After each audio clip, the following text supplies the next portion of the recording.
Well, hello, all my amazingly beautiful zodiac family and friends. My name is Libra Empress, and this is another episode of Terror and Tarot with Libra Empress.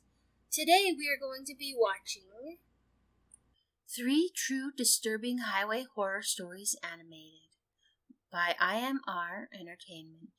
Without further ado, let's get started, shall we?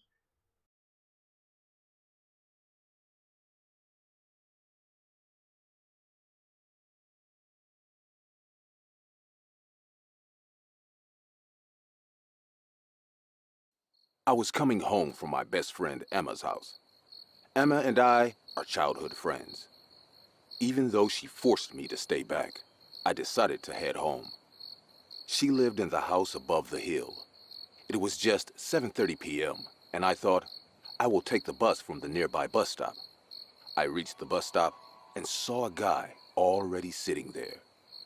The guy looked a bit odd to me. He had a hard face with long, messy hair, which made him look like a homeless person. He wore a gray sweatshirt with black jeans that were torn out at many places. Being a 5'3" girl, I already knew I don't appear as intimidating to strangers.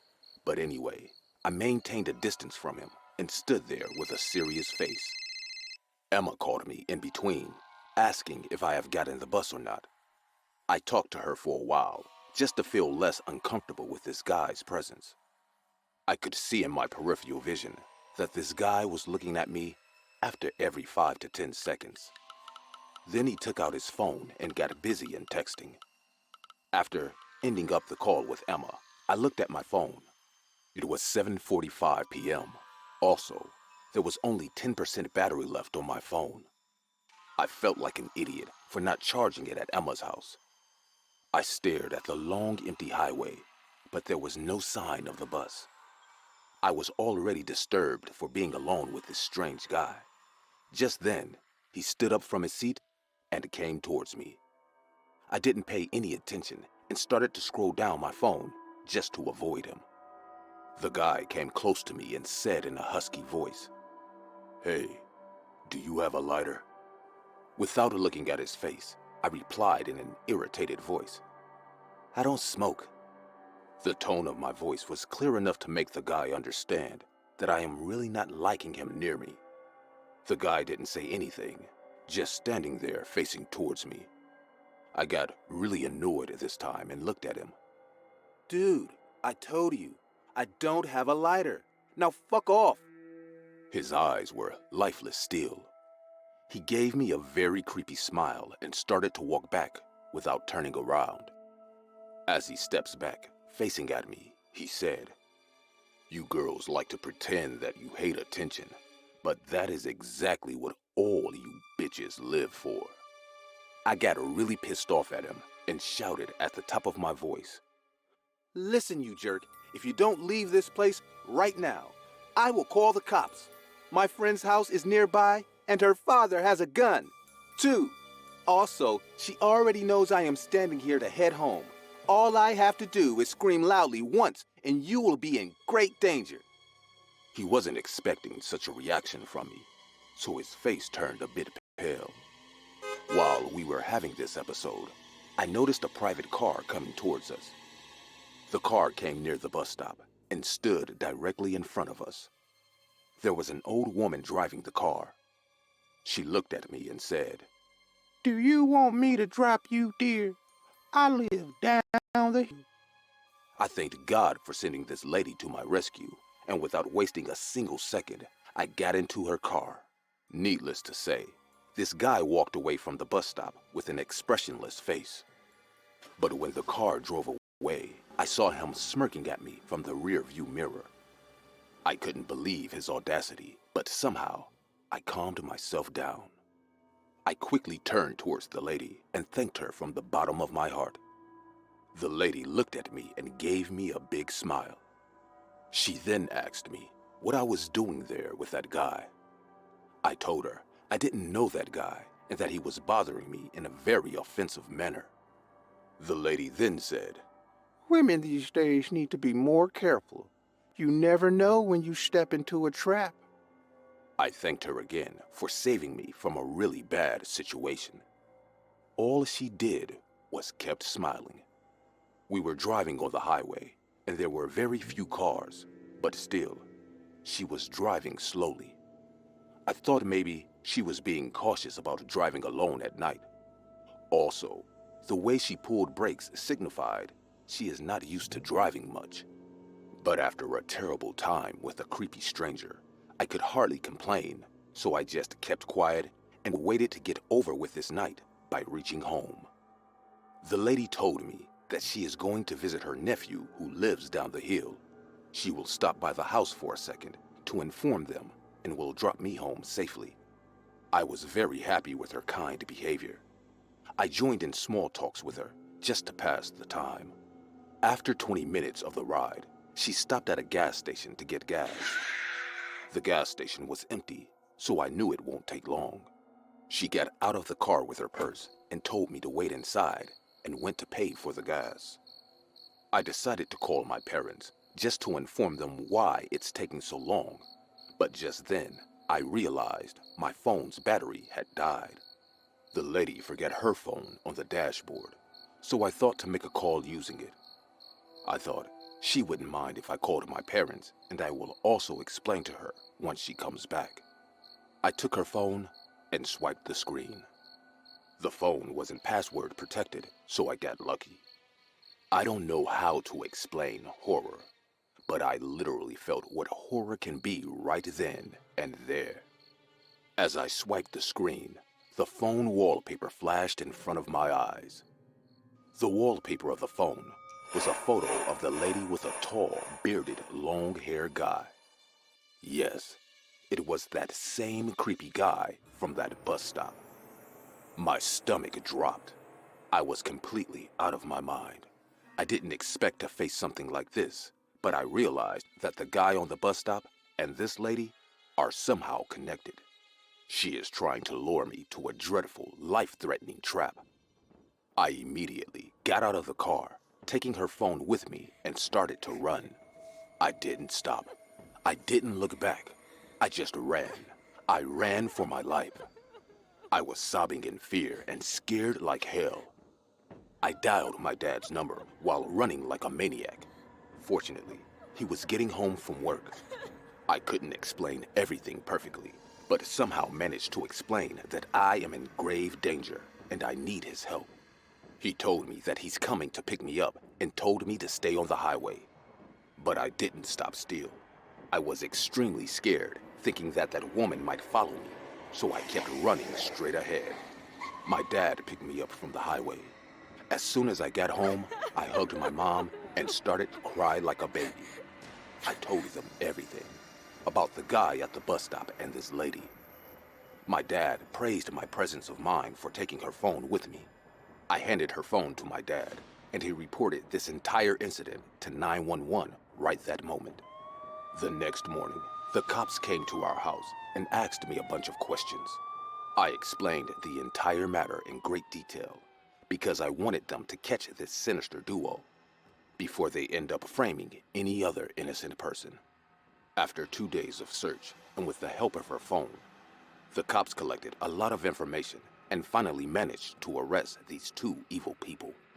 They discovered that the lady was the mother of this creepy guy. They were professional kidnappers who often trapped young women from highways. What made them more devilish than other criminals are their sinister way of luring victims into their trap. The guy used to spot young, lonely girls on highways and make them fearful of his offensive behavior, just like he did to me. He would also let the mother know if the plan was going well through text messages. And then, the mother will take this opportunity by offering a ride to these already freaked out girls. Any girl will say yes to her just to get rid of this guy. This way, she would kidnap that girl during the ride with some excuse, and both of them used to ask for ransom by making threatening calls to the victim's relatives. They are going on with this scam for at least 1 year. But due to their cunningness and the unique criminal mind, no cop could ever catch them. Also, no one could testify how they looked as they murdered their victim after receiving the money, or not receiving it either. So far, they have killed 3 young girls in 3 different cities of California. And I was supposed to be their fourth victim if things didn't take a different turn for me. I still wonder what could have happened if she didn't stop at the gas station and I didn't think of calling my parents from her phone. It's been 3 months now. I have bought a car for myself with my own savings. I drive my own car everywhere I go, and if it gets really late, I choose to stay at my friend's place to avoid being alone on the highway at night. I will never forget what that lady told me that night, that women these days need to be more careful. You never know when you step into a trap. I have a horrible dream these days. In my dream, I see myself locked in a dark place. There's no sign of light or air around me. My lungs feel heavy when I try to breathe. I can't move my body no matter how much I try. I scream, but no sound comes out of my mouth. All I hear is pin drop silence. And then I see my eyelids dropping and I fall asleep again. There's nothing I can do about it, but I know how it all started. 2 years back, I bought a new car. I passed my driving exam and got the license. After a hectic week at work, I often went out for a long drive on the highway. I like driving on the empty highway at night as there's no traffic on the road. I could enjoy a calm and quiet time with myself on the highway. The moonlight made the road look poetic at night. Long drives were stress busters for me. Whenever I had a bad time, I went for a ride at night. My parents often told me not to drive far away at night on the highway, but I didn't pay attention to them. Now I feel I should have. Last week, one of my office colleagues told me about a pub near the IMR highway. He said the pub was a good place to go for a drink after a long, thrilling highway ride. I planned to go there, not just to hang out in the pub, but also to enjoy a thrilling ride back home late night. I went for a car wash on Saturday morning. My mom called and asked me to come over for dinner at her place, but I told her I have other plans. She told me the weather reports predicted a huge storm tonight, so I should cancel my highway ride for my own safety. I looked at the bright sunny sky and I told her I will be fine. I was planning for this ride since last week, hence no way I was going to cancel it. I got home and took some rest so that I can drive in a refreshed mood. My colleague told me that the pub closes at 10 p.m. I decided to start around 8:30 p.m. so that I can reach there by 9:30 p.m. I did exactly as I planned. Once again, I looked up at the sky, and there were little clouds here and there. I have driven on the highway during the rainy season, so it didn't bother me at all. It was 8:15 p.m. sharp. I started the engine, and my weekend began. The view was breathtaking. The IMR highway had many adjacent freeways and expressways. The location my colleague gave me indicated an expressway. After 30 minutes of driving straight ahead on the highway, my GPS spotted an expressway on my left, which led to the pub. It's easy to drive in expressways at night, but even in daylight, freeways can scare the hell out of any skilled driver. This was probably the main reason why my mother never appreciated my late-night long drives. The passing of a heavy truck, its loud honking horns and bright lights were enough to confuse any small car. The more I carried onto the highway, the more thrilling it all started to become. There was a deep forest all around me. I could hear the owl hooting, the rustling of dry leaves as I drove by. Around 9:15 p.m., I finally saw a light on the left side of the road.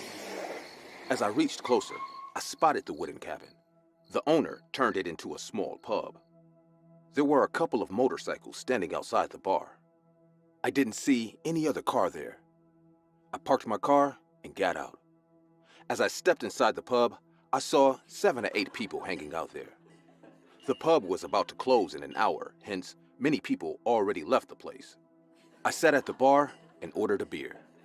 My mom called me twice, but I chose not to pick up. I already knew what she was going to say. I didn't want my mood to get ruined, thus I ignored her calls as usual. I asked the bartender how long they have opened this pub. The guy told me that it hasn't been long and started to tell me about the owner. After chilling there for almost an hour, I realized my head was feeling slightly heavy. Suddenly, I recalled that I have a long ride back home, so I decided to pay and leave. I looked at my phone. It was 10 p.m. already, and there was no one in the pub. I also got up to leave, and as I went to pay the bartender, he told me to drive carefully on the highway. I was a little drunk, hence, his words started to sound like my mother's. I laughed at him and said, "Dude, I am driving for like 2 years now. Stop talking like my mother." I accepted I was rude to him, but I already told you, I was drunk. I got inside the car, twisted my keys, and started the engine. I drove the long way, even after being really drunk, so I was quite confident about my driving skills. I rolled up my window and noticed raindrops on my windshield. It started to rain lightly. I reversed the car and went towards the highway.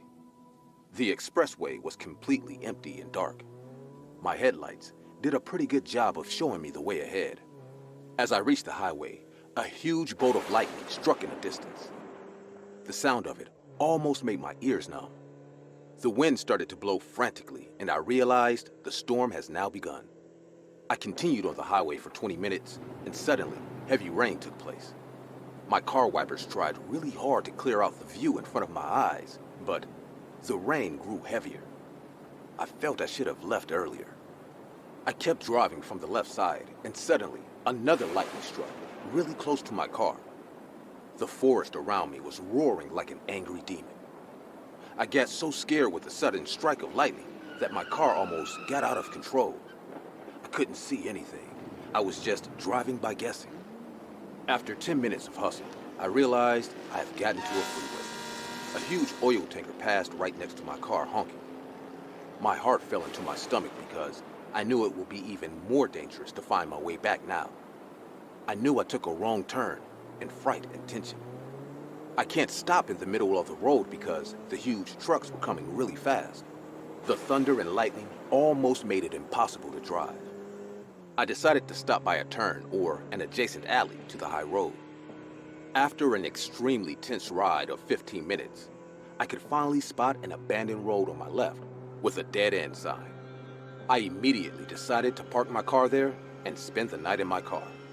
I can't drive home or get out of this freeway, at least not in this weather. So I thought it would be better for me if I just slept in my car tonight. I realized it will be safer to get out of this freeway in the morning. I was about to take the left turn just when I heard a loud honk. As I turned around to look, I saw a huge truck coming at my car. I panicked and pressed the accelerator so hard that my car took up sudden high speed. I couldn't control the situation, and my car crashed into a huge tree, almost making an explosion. My glass windows were shattered. I was covered with broken glass after hitting my head badly. The car alarm went on, and I saw my eyelids closing. Since then, I have this terrible dream which I can't really figure out. It feels like I am forever stuck in this dream and I can never wake up. I call out for my mother. I call out for my father, but no one answers my cry. Just now, I realized why. Right now, at this very moment, I can hear my mom sobbing. I can't see her because it's so dark around me. I can't walk up to her as I can barely move. She is crying like a maniac and her words are even more insane than her reaction. Do you know what she is telling me now? "Oh, Jamie, I told you not to go out in the storm that night, but you never listened to me. I told you it's not safe to drive alone on the highway at night, but you ignored my words. I can't take this pain. I can't believe my son is trapped inside this wooden coffin forever. I never imagined that I would come to visit you in your grave." I have this dream all the time. I see myself locked up in a dark, claustrophobic space. I can't move. I can't speak. I just keep staring at the darkness around me.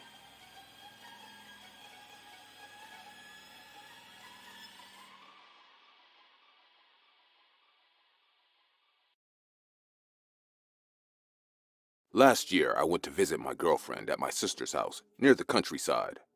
It's been 2 years we are holding on to this long-distance relationship. I wanted to surprise her, so I already made the plan with her sister. I took off work for a week to have a nice time with her. It was a 4.5 hour drive from the city following the highway. I didn't ask any of my friends to accompany me because I wanted to relax on my own for a while. Due to huge work pressure at the office, I hardly get time for myself. The ride was a long-awaited opportunity for me to have a good time with myself. I went to the local gas station to fill up gas and check the air on the tires. I didn't want to face any problems, so I kept everything under the hood checked before starting my journey. I even took 2 extra tires as precautions. I packed my luggage and hopped in the car. It was 12 p.m. I predicted to reach there by 4:30, 5 p.m.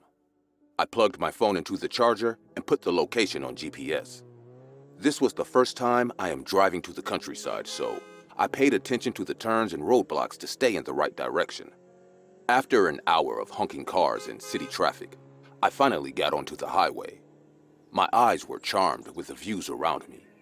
Vast green fields and a blue horizon were lying in front of my eyes. I turned up some music and took a few sips of cold lemonade that I brought on my way. My girlfriend's sister called me around 1:30 p.m. and asked how far I have reached. I told her I am hoping to reach there by 5 p.m. I was about to disconnect the phone just when she asked, "Have you reached Crooked Country?"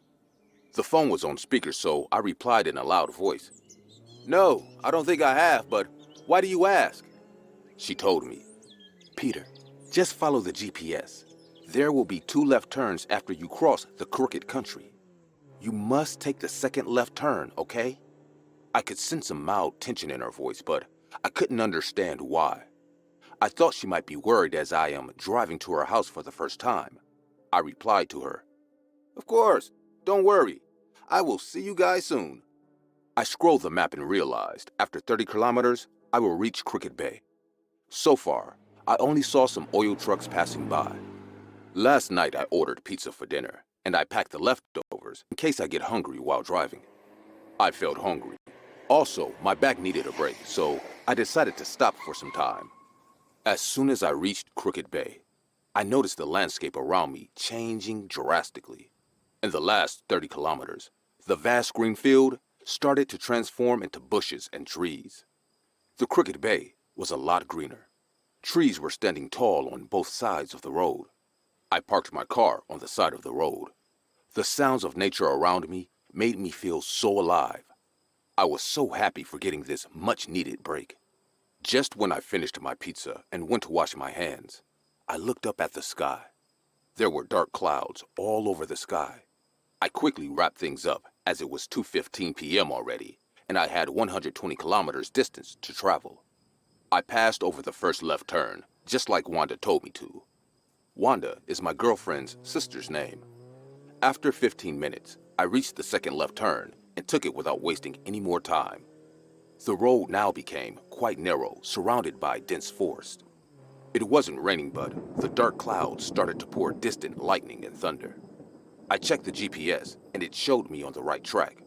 I was checking out the map just when I heard a car horn. I looked at the rearview mirror and saw a dusty old car following me.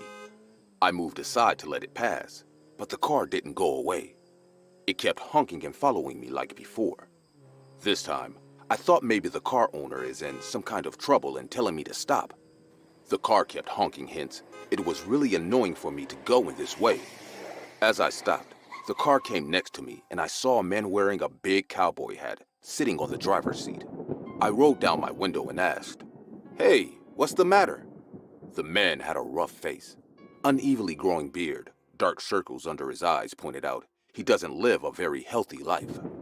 He leaned towards the car and said in a feeble voice, "I'm feeling very weak. Can you please drop me nearby?" You might think I am rude, but that man was a complete stranger, so I didn't feel very sure to give him a ride.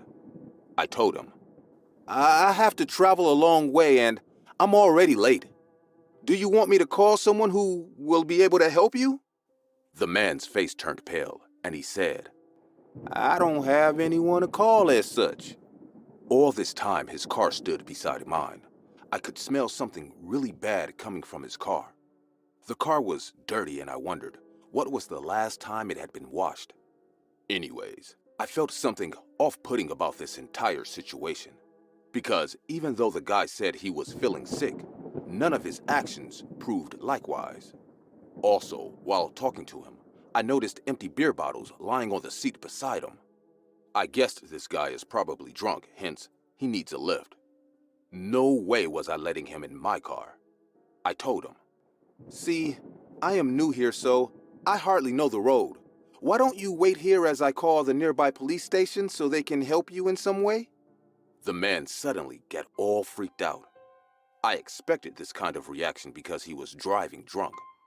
He quickly replied, "No thanks, I can pull myself."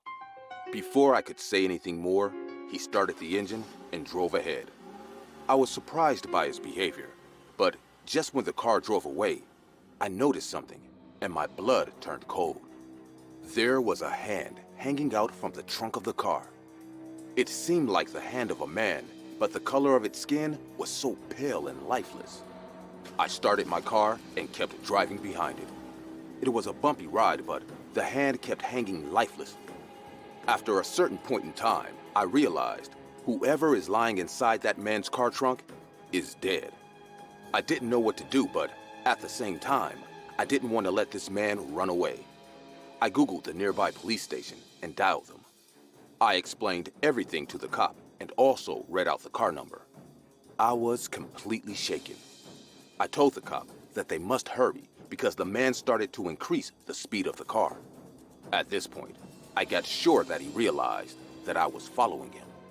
Now my GPS showed me a right turn ahead for my destination, but I couldn't help but following this car. An idea came to my mind. I wanted to stop this guy because it felt like a responsibility to an innocent life that probably this man has taken. I wanted to hand him over to the cops, so I drove faster and reached next to his car window. The man grinned at me with a disturbed face, but I kept honking my car horn loudly this time. The man still didn't stop his car and kept increasing his speed. I was also adamant not to give up. I kept chasing him. The man did a very dangerous thing. He rolled down his right side window and started to throw the empty beer bottles on the road just to puncture my car tires. Somehow, I managed to dodge my car over the broken glass. But when the man threw the last beer bottle, it directly hit my car, and out of panic, I hit his car pretty bad, resulting in a small crash. When I got back to my senses, I realized my head was bleeding as I hit the steering wheel, and I saw the man's car crashed on the nearby tree. I unbuckled my seatbelt and rushed to his car. There was no one inside. The man was nowhere to be found. I checked my phone and saw a couple of missed calls from the police station. I called them back and told them to come to the location. I waited inside my car, thinking in case the man comes back, but there wasn't any sign of him. The cops came after half an hour. As they opened up the trunk of the car, we all witnessed a gruesome sight. A man was lying inside the trunk. His body was wrapped in plastic, but somehow his hand came out of it. Everyone could guess that this man was dead for a while now, as someone slit his throat. I called Wanda and told her about all of this. I handed my phone to the cops, and they also talked to her saying that they are going to drop me at home as I shouldn't be driving. They will take my car to the police station, and I can come get it whenever I feel like it. The police car reached Wanda's house, and I saw my girlfriend, Misty, running towards me, all crying and sobbing. I hugged her as I was all tensed and terrified. After 2 days, when I went to the police station, the cops revealed some bizarre information to us. For the last 2 to 3 months, many passengers seemed to be missing near Crooked Bay. Some cases were filed by the family members, whereas in other cases, the cops found an abandoned car lying in the area with their owners missing. This, so far, was the first dead body they have found. It is the body of a man named Richard Smith, whose wife filed his missing case 2 months back. His wife told the police that her husband was coming from a fishing trip near Crooked Bay, but he never reached home.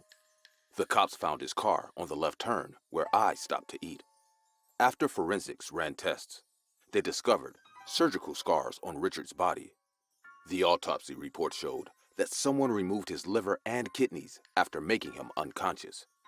It was evident that the murderer sold his organs. The local newspapers were informed by the cops. They were instructed to spread awareness, stating there's a killer on the Crooked Bay who abducts lonely passengers and sells their organs after heavily drugging them. I didn't follow up on the news after coming back, but I hope they have managed to catch that man. Whenever I think about the first encounter with that evil man, my stomach drops. I can't guess what would have happened if I agreed to give him a lift in my car.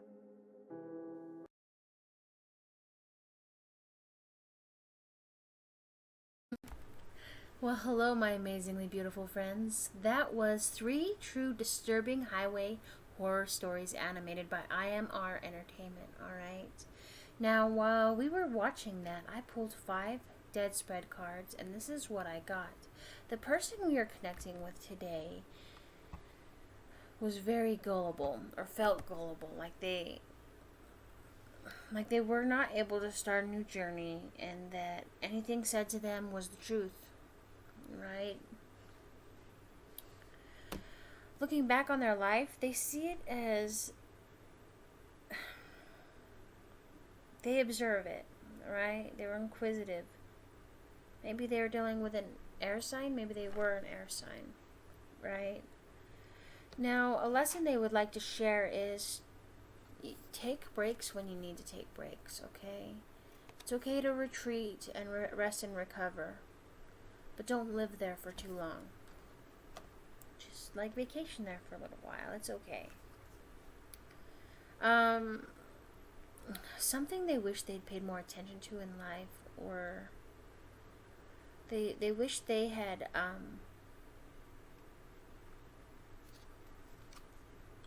fought for what they wanted, right?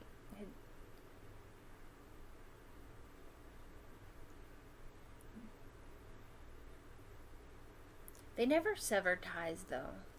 Although they probably should have. Because some people should have been severed. Some karmic people, but they didn't. A message they would like to give you is this, is that the person you're with is not dissatisfied, alright? There's no boredom, there's blessings there. And everything's going to fall into place, right? Even if you don't feel like you have a shoulder to cry on, you have someone there that is willing to hold you while you cry and help comfort you. It's not hard to believe. Like, just don't alienate them. They're there for you for a reason. They were sent to you for a reason. Alright? I love you all. Thank you so much for listening to me. My name is Libra Empress. Please don't forget to like, subscribe, and share. And join me again for next week's Tarot and Tarot with me,